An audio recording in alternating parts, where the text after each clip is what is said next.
Sir hernia அப்படின்றது எல்லா ஏஜஸ்க்கும் வருமா இல்லை இந்த ஏஜ்க்கு குறிப்பிட்டு வரும் அப்படின்னு ஏதாவது இருக்கா? ஹர்னியாங்கிறது பிறந்த குழந்தையிலேருந்து வயசு 90-100 வயசு இருக்கிறவங்களுக்கு கூட வரலாம். ஸோ இப்போ பிறந்த குழந்தைக்கு பார்த்தீங்கன்னா அம்மா வயிற்றில் இருக்கும்போது முதல்ல கிட்னி வந்து கீழே உருவாகும், விதை வந்து மேலே உருவாகும், அதாவது முதுகு பகுதியில்.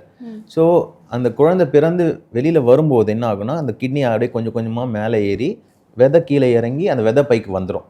ஸோ அந்த விதை பைக்கு வர டைரெக்ஷனில் உங்களுக்கு வந்து பார்த்தீங்கன்னா அங்கே ஒரு சின்ன ஒரு வீக்னஸ் வரலாம்.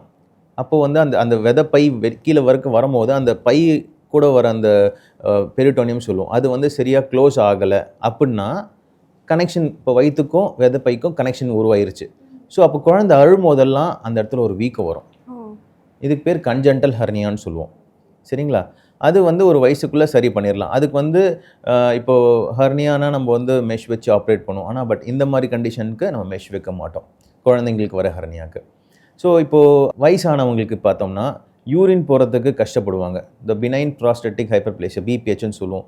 அப்போது வந்து அந்த யூரின் போகிற பாதையில் அந்த ப்ராஸ்டேட் வீக்கம்னால முக்கி யூரின் போக ஆரம்பிச்சிருவாங்க. அந்த ஸ்ட்ரெயின் பண்ணுறதுனால அவங்களுக்கு 2 பக்கமும் ஹர்னியா வரலாம், இங்குவைனல் ஹர்னியா.